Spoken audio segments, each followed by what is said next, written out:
हमारे सामने कब्जाया, उन्होंने राजनीति के द्वारा कब्जाया। और महाहरामी वो मोहनदास करमचंद गांधी ने सत्यानाश पेल दिया। और नाथुराम गोडसे जी को नमस्कार है, मार डाला वो हरामी को। यूपी में भी नहीं चलेगा, नहीं चलेगा, नहीं चलेगा, गुजरात में भी नहीं चलेगा, नहीं चलेगा, नहीं चलेगा, राजस्थान में भी नहीं चलेगा, नहीं चलेगा, नहीं चलेगा। छत्तीसगढ़ में सीएम बघेल ने कार्यक्रम से अपना नाता तोड़ दिया, लेकिन उस कार्यक्रम में गोडसे को जिस तरीके से सराहा गया और गांधी को गाली दी गई।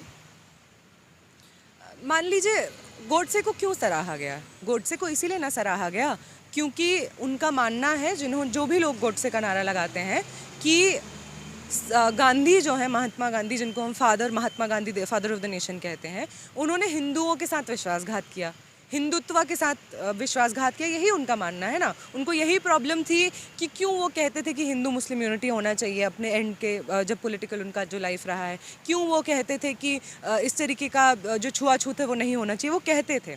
तो उनके लिए मोदी इसलिए महात्मा गांधी इसलिए प्रॉब्लमैटिक है क्योंकि वो ये सब चीज़ कहता था। और गोडसे इसलिए हीरो है क्योंकि वो मुसलमानों को मारने की बात करते थे, क्योंकि उन्होंने गांधी की हत्या की, इसलिए वो गोडसे जिंदाबाद कहते हैं। और जब वो गोडसे जिंदाबाद कहते हैं तो वो किसी एक व्यक्ति का नारा नहीं लगा रहे होते हैं, वो इनफैक्ट ये कह रहे होते हैं कि हर वो व्यक्ति जो धर्म के आधार पर किसी दूसरे व्यक्ति को मार सकता है, जात के आधार पर किसी दूसरे व्यक्ति को मार सकता है, उस व्यक्ति की जय हो, उस विचारधारा की जय हो जो किसी एक व्यक्ति को दूसरे व्यक्ति को मारने पर उकसाता है धर्म या जाति के आधार पे। वो ये चीज़ कह रहे होते हैं। तो आप ऐसे आइडिया से, ऐसा कोई गैदरिंग जो इस आइडिया पे बना है, उससे आप डिसोसिएट करके किस पे एहसान कर रहे हैं?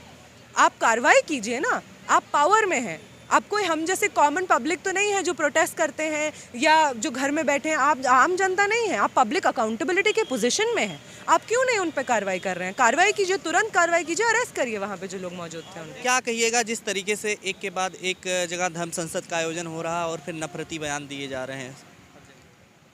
माने इसमें ये तो बहुत पहले ही कह दिया गया था कि बीजेपी सरकार जब आई तो सिर्फ सरकार नहीं आई।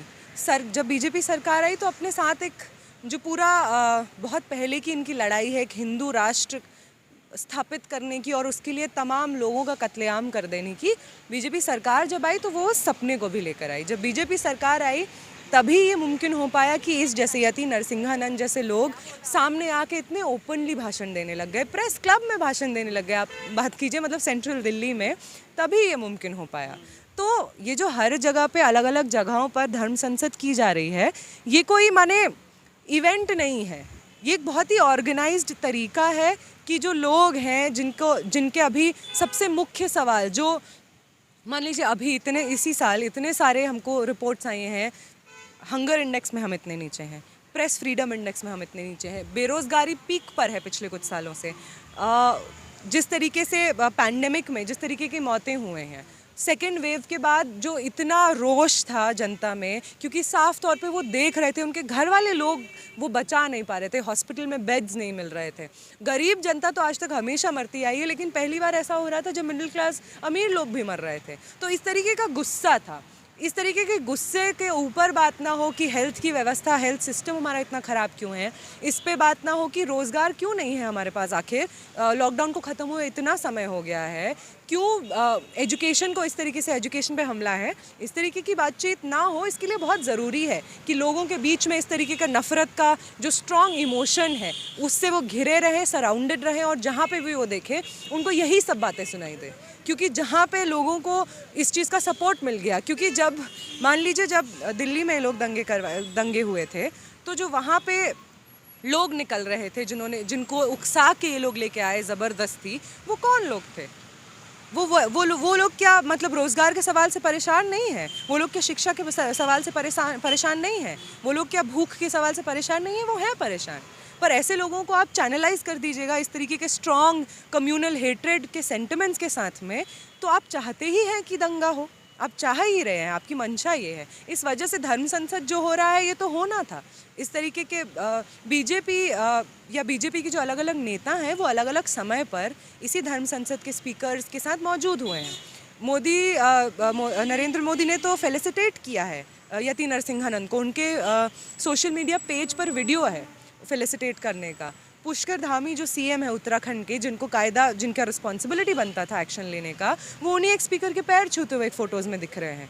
तो जब बीजेपी के नेता पैर छू रहे हैं लोगों के, उनको मालाएं पहना रहे हैं, उनके साथ फ़ोटो खिंचा रहे हैं, तो हम क्यों ही हमारा ये एक्सपेक्टेशन कि ये लोग कुछ करेंगे ये बेकार है। हमको इनको फोर्स करना पड़ेगा कि ये लोग अरेस्ट करें, और जब तक बीजेपी की सरकार रहेगी इन लोगों के लिए आसान ही रहेगा इस तरीके की नफरत की बात करना। और इन लोग का, बीजेपी का तो ड्रीम है ना, बीजेपी बार बार कहता है, क्यों ये लोग बार बार कहते हैं कि कॉन्स्टिट्यूशन, इनके नेता इधर उधर कह ही देते हैं ना कि कॉन्स्टिट्यूशन बेकार है, मनुस्मृति लागू करो, कह ही देते हैं कि सावरकर जिंदाबाद, गोडसे जिंदाबाद कह देते हैं। तो इसीलिए कह देते हैं क्योंकि इनका जो ये ड्रीम था ये बहुत पुराना ड्रीम है, जिसके लिए बहुत कत्लेआम हो चुके हैं इस देश में, और अभी भी हम उसी का सबसे, मान लीजिए, तीव्र रूप देख रहे हैं, क्योंकि बीजेपी जैसी सरकार उनको मिल गई है जो उनको फैसिलिटेट कर रही है। यूपी चुनाव नज़दीक है, क्या इसीलिए ये सब हो रहा है? यूपी, उत्तराखंड, तमाम जगहों। बिल्कुल, यूपी और उत्तराखंड में चुनाव नज़दीक है, इसलिए भी ये सब हो रहा है। और अब तो ये नौबत आ गई है इस देश में कि ये इलेक्शन नहीं भी होता तब भी ये होता है। मुसलमानों के खिलाफ तो हमेशा ही आरएसएस ने हमेशा से कैंपेन जारी रखा है, हमेशा से ही रहा है। दलितों के खिलाफ हमेशा से ही कैंपेन रहा है। हाँ, ये तीव्र ज़रूर इसलिए हो गया है क्योंकि अभी इलेक्शंस भी पास में आए। एक बार प्रधानमंत्री का भी बयान आया था कि मैं दिल से माफ़ नहीं करूंगा संसद में, तो उसके बाद क्या अब लगता है कि दिल से माफ़ क्यों कर रहे हैं, फिर माफ़ करेंगे कि नहीं करेंगे? देखिए, प्रज्ञा ठाकुर के लिए कहा गया था ना कि मैं दिल से माफ़ नहीं करूंगा, तो उसके बाद तो बहुत लोग बीजेपी के आसपास के लोगों ने ये कह दिया है कि गोडसे जिंदाबाद। जब गोडसे जिंदाबाद का ट्विटर ट्रेंड चल जाता है पूरे देश में, हज़ारों लाखों लोग उस पर ट्वीट करते हैं। क्यों करते हैं? अगर आप सच में चाहते कि इस तरीके का सेंटिमेंट देश में ना फैले, आप ये सोचिए ना कि यति नरसिंहानंद या बाकी जितने भी ये लोग गुंडे हैं, ये लोग जो बात करते हैं, अगर मान लीजिए एक रिस्पॉन्सिबल सरकार होने के नाते अगर हम लोग सरकार में हैं, तो आपका क्या रिस्पॉन्सिबिलिटी बनता है कि जो लोग हैं जिनके प्रति आपकी अकाउंटेबिलिटी, जवाबदेही बनती है, वो लोग सेफ़ रहें, वो लोग महसूस करें करके आपका रिस्पॉन्सिबिलिटी बनता है। और अगर आपको लगता है कि कुछ गलत हो रहा है, मान लीजिए उमर खालिद को तो आप झट से अरेस्ट कर लिए, आप सुधा भारद्वाज को झट से अरेस्ट कर लिए, तो ऐसा नहीं है कि आप कर नहीं सकते हैं, ऐसा है कि आप करना नहीं चाहते हैं। अगर आप चाहते तो इन लोगों को भी अरेस्ट कर सकते थे, क्यों नहीं कर रहे हैं? सुरेश चौहान के जैसे एंकर भी बोल रहे हैं, खुलेआम की शपथ ले रहे हैं कि अब हिंदू धर्म बनना चाहिए, वो तो हिंदू राष्ट्र। जी, वो तो इस पे शौक भी नहीं माने, उन्होंने वो भी नहीं बोला ना कि मैं तो स्टैंड करता हूँ अपने स्टेटमेंट पे, ये बोला। तो ये तो अच्छी बात है, मैं कह रही हूँ, जब इन जैसे लोग सामने आके ये साफ कर देते हैं ना कि इनका क्या एजेंडा है। ये तो मान लीजिए इन्होंने साफ बोल दिया। इस जैसे कई लोग हैं जो नेशनल टेलीविज़न पे आते हैं, उनका भी सेम एजेंडा होता है, बस वो सामने से बोलते नहीं हैं। लेकिन इन्होंने बोल दिया, तो आज हम ये समझ सकते हैं कि इनके आसपास के कितने और लोग होंगे जिनका यही एजेंडा होता होगा, जिसकी वजह से वो इस तरीके का नफरत पेडल करते हैं। चाहे पैंडेमिक के बीच में इस तरीके का रिया चक्रवर्ती था ना उनका नाम, उनके खिलाफ बातचीत, बिना मतलब का बातचीत चला देना, महीनों तक उन पर बातचीत हो रही है। तबलीगी जमात के ऊपर महीनों तक बातचीत हो रही है कि इन्होंने फैलाया है। तो ऐसे बहुत सारे लोग हैं जो अलग भेष में सेम प्रोपेगेंडा को पेडल करते हैं, सेम बातचीत, सेम भावना को फैलाना चाहते हैं। बस इन्होंने तो साफ कर दिया है कि हाँ, हम यही करना चाहते हैं, यही करते हैं करके। ये धर्म संसद जिसमें इस तरीके से गाली गलौज, अपशब्द कहे जाते हैं, नफरत के बयान दिए जाते हैं, उनको धर्म संसद और उनको साधु संत मान लिया गया है। क्या लगता है कि ये साधु असल में संत ही हैं?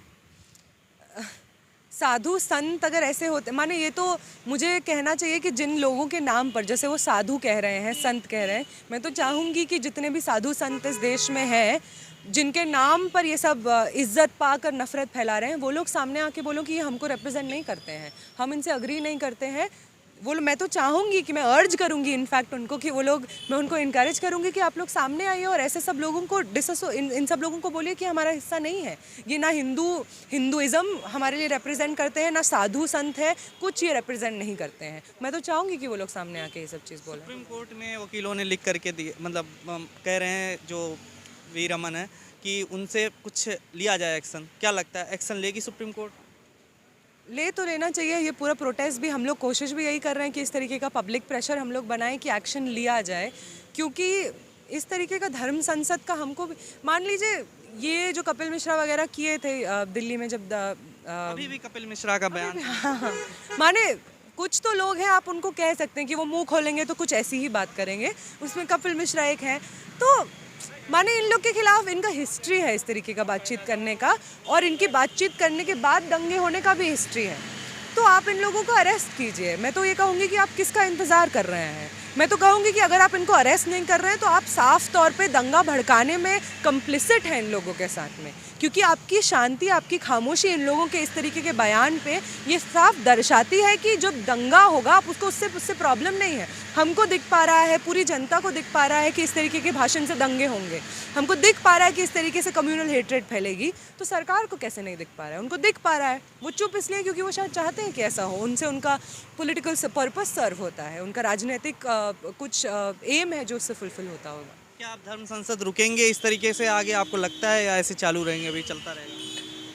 हमारी उम्मीद तो यही रहेगी कि ये धर्म संसद रुके, और इसी तरीके के प्रोटेस्ट हम लोग तब तक करते रहेंगे जब तक ये सिलसिला ख़त्म नहीं होता और इस तरीके के लोग अरेस्ट नहीं होते। खबरों में बने रहने के लिए फोरम 4 को सब्सक्राइब करें और नोटिफिकेशन पाने के लिए बेल आइकन दबाएं।